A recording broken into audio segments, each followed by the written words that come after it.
자, 이산가족 상봉단이 8시 반 조금 넘은 시각에 출발을 했었는데요. 속초를 출발했었는데 지금 현장 화면은 고성 CIQ 출입사무소의 모습입니다. 예. 자, CIQ에 방금 도착하는 차량들의 모습입니다. 예. 오늘 총 버스 14대가 지금 이동을 하고 있습니다. 이산가족 상봉을 위해서 모두 남측 가족 89명과 그리고 동반 가족, 지원 인력 등 360여 명이 이 버스에 나눠 타고 있습니다. 지금 현재 고성 출입사무소에 도착을 하게 되면 우리 쪽의 출경 절차 그리고 북한의 입경 절차를 모두 밟아야 되는 상황인데요. 현재 버스들이 고성 출입사무소에 출입경 검사를 받기 위해서 심사를 받기 위해서 도착하고 있는 모습입니다. 저희가 앞서서 지난 그 이산가족 상봉 때와 달라진 점들을 짚어보고 있습니다만은 오늘 이 출입사무소에서 입국 심사를 할 때도 좀 달라지는 모습이 있지 않습니까? 예전 같으면 다 내려서 버스에서 내려서 심사를 받았었는데요. 예, 제가 이제 방금 말씀드렸지만 북한은 이전만 해도 고령 이산가족 상봉이라도 굉장히 원칙을 고수했거든요. 네.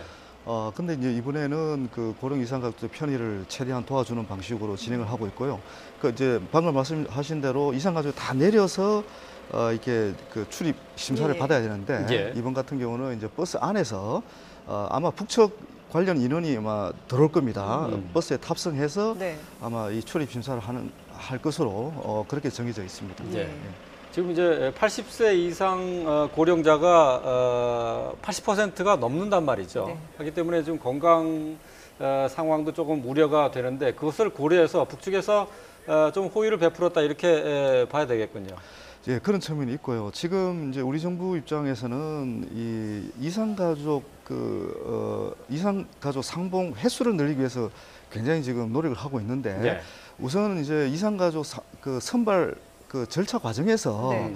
고령자를 우선하는 그런 또 원칙이 있습니다. 네, 왜냐하면 네. 이분들이 이제 사실 날이 얼마 남지 않았기 때문에 최대한 이제 나이가 많으신 분들 위주로 네. 이 선발을 해 왔는데요.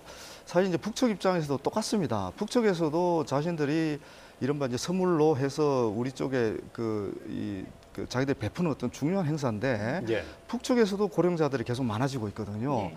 이제 그러다 보니까 아무래도 이제 고령자 위주로 상봉행사를 치다 보니까 이전보다 건강 문제라든지 안전 문제에 더 신경을 쓸 수밖에 없는 그런 상황이 아닌가 그렇게 짐작이 됩니다. 예. 지금 고성 출입사무소의 모습인데요. 일단은 우리 쪽에서 먼저 출경 절차를 밟게 되는 거죠. 지금 휠체어도 준비가 돼 있고 하는 모습을 볼 수가 있는데요. 출경을 위해서 어떤 절차들이 진행이 될까요? 사실 이제 출경, 입경 그러지만 이제 우리 이제 외국 갈 때하고 같은 거죠. 네. 출입국 이제 입국 출국할 때 절차, 이제 입국할 때 절차 같은 겁니다. 네네. 우리가 남북한은 이제 국가 대 국가로서 인정하지 않고 있기 때문에 그냥 경계로만 하기 때문에 입경, 출경 그렇게 부르고 입국, 출국이라고 부르지 않는 네네. 그것과 그 빼놓고는 사실은 그 행정 절차는 거의 야. 유사하다고 볼 수 있습니다. 네. 나갈 때 이제 그 신분 절차라고 본인 확인을 하고 소지품 검사를 하고 들어가서 소지품 검사하고 신분 검사하고 그렇게 여러 가지 주의사항 받게 되는 것 네. 이렇게 해서 이제 들어가는 것 같아서요. 네. 거의 뭐 그런 겁니다. 사실 저기 이제 입경, 출경이라고 그러지 사실 우리 외국 나가는 거 같은 절차라고 보시면 되겠습니다. 예.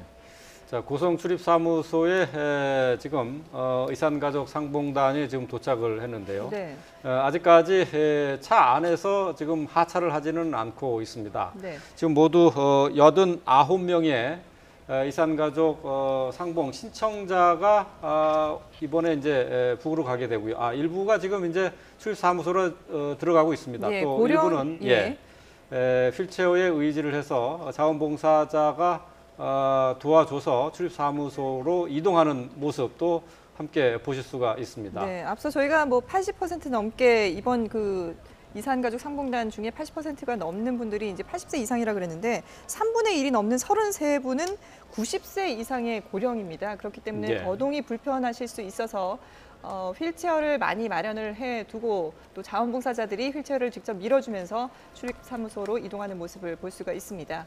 네. 자, 지금 가방을 들고 가기도 하고요. 네. 소지품들은 일단 다 들고 내려야 되는 건가요? 아까 이제 말씀드렸지만 기본적으로 우리가 외국 나가는 절차와 예. 똑같습니다. 그 짐 검사를 하게 돼 있고요. 예.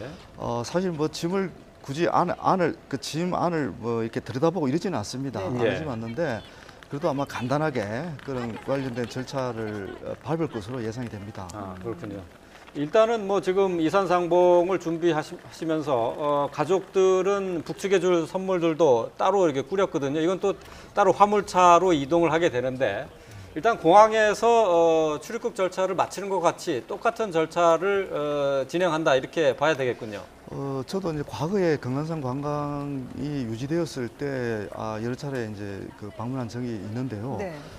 사실 그때 이 출입 절차라 그러죠. 출입경 절차가 남북 관계 분위기하고 상당히 또 연관이 있습니다.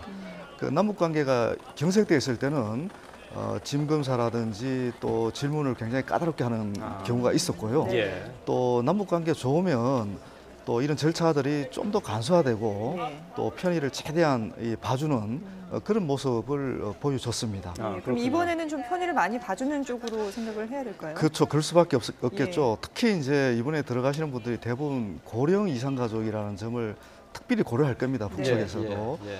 그리고 이산가족 상봉 행사가 성공적으로 마무리됐다는 평가를 받아야 되기 때문에 예. 아마 최대한의 성의와 배려를 하지 않을까 이렇게 예상할 수 있을 것 같습니다. 예. 예.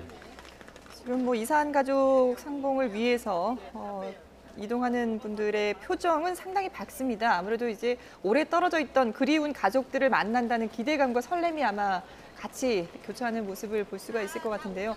뭐 고령임에도 불구하고 표정들은 상당히 밝게 가족을 만난다는 기대감으로 지금 가득 차 있는 모습을 저희가 볼 수가 있습니다. 네, 어제 보니까는 고성으로 가실 때 보니까는 새벽에 2시에 뭐까지 잠을 못 주무시고 네네. 출발했다는 어르신 말씀도 계시고 굉장히 설렌 그런 모습이기도 하십니다. 보면 네. 예전에 보면은 그렇게 보고 이 감격에 겨워서 기쁜 시간을 보내지만 그것 때문에 또 신체 건강이 또 이상이 생겨서 그렇게 네. 쇼크를 당하시거나 쓰러지는 경우도 왕왕 계셨는데 이번에는 다들 그냥 기쁜 마음만 가지고 예.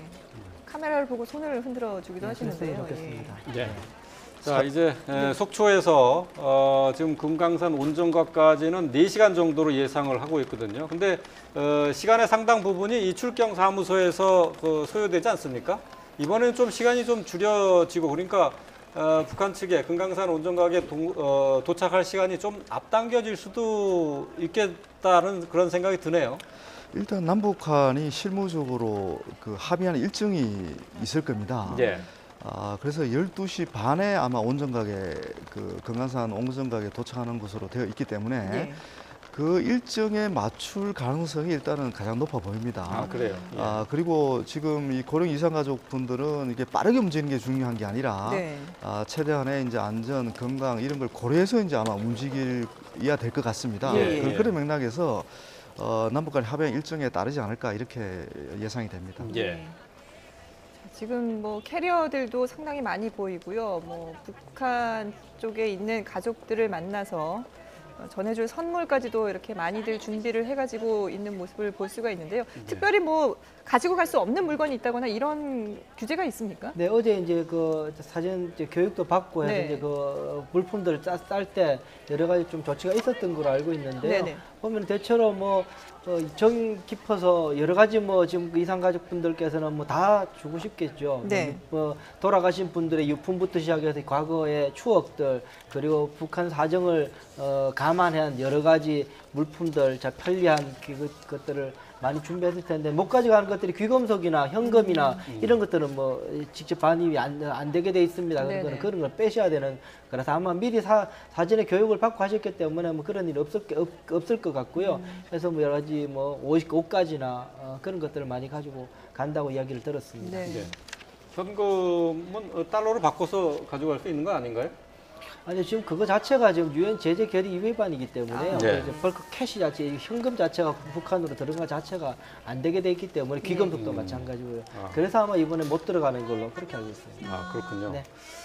자, 뭐 종전에 그 이산 상봉 때는 왜 그 남측에서 이산 가족들이 좀 현금을 좀 챙겨가지 않았습니까? 달러와 같은 거라든가 아니면은 뭐 금가락지도 가지고 간 그런 사례도 있는 것으로 알고 있는데 이번에는 전혀 이제 그런 게 안 되는 건가요?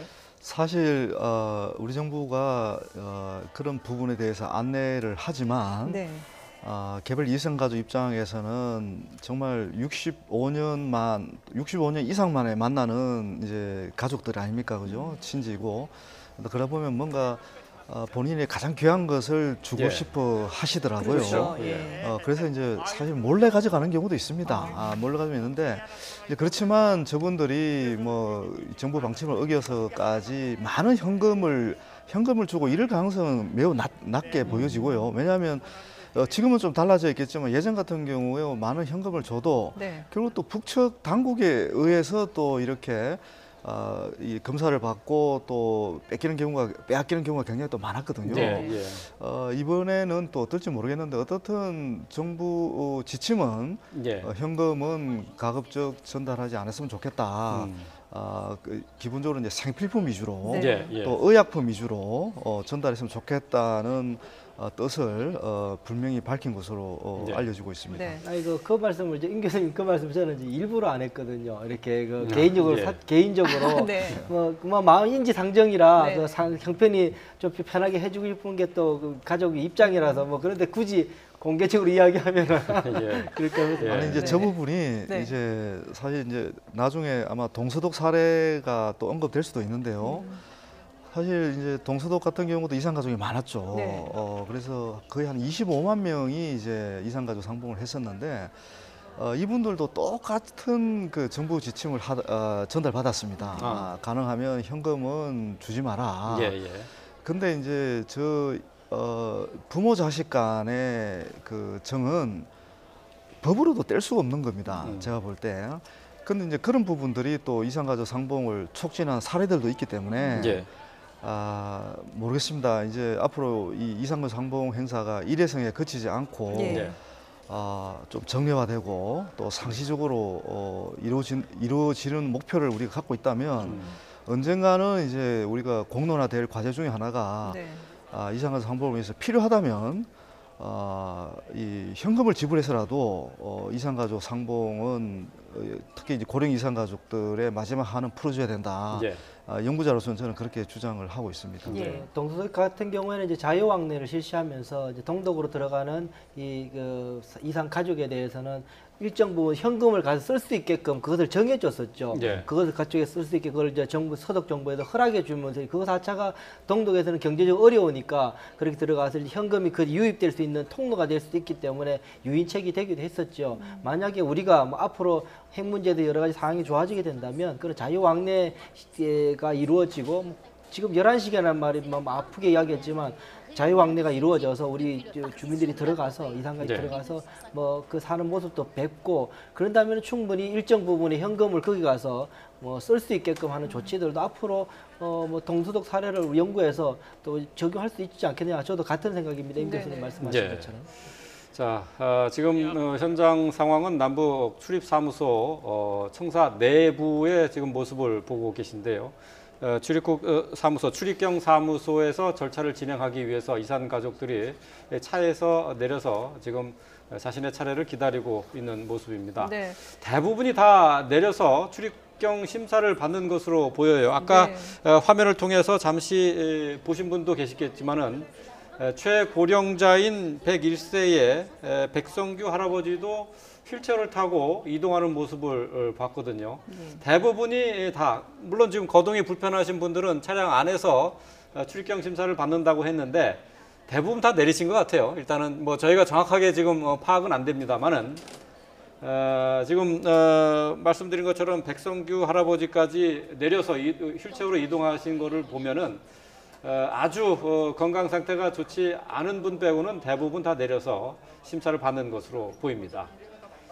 자, 그리고 화면에서 잠시 뭐 모습을 비쳤습니다만은 외국 기자가 지금 현장 상황을 중계를 하는 건지 리포트를 네. 준비하고 있는 건지 모르겠습니다만 지금 이제 살짝 옆으로 여기자의 보이는데요. 모습이 잠깐 보였는데요. 사실 뭐 국내 취재진들의 취재 경쟁도 뭐 열띠게 진행이 되고 있습니다만은 외국에서도 지금 2년 10개월 만에 이산 가족 상봉 행사이기 때문에 상당히 관심을 가지고 지켜보고 있지 않습니까? 그리고 지금 또 남북 문제가 상당히 큰 이슈로 대두되고 있기 때문에 외국 취재진들 역시 상당히 관심을 보이고 직접 현장에서 이산 가족들의 모습을 전해주고 있습니다. 뭐 지구상에 유일하게 남아 있는 광경일 테니까. 네. 네. 그러니까는 뭐 온 지구인들이 그런 인도의 인류애적인 측면에서도 이게 안타깝게 바라보게 할 뿐만 아니라 매우 또 독특하죠. 사실 이상하기도 할 겁니다. 예, 예. 말도 이렇게 서로 통하는 같은 민족이 이게 또 말하지만 11시간밖에 못 네. 만나는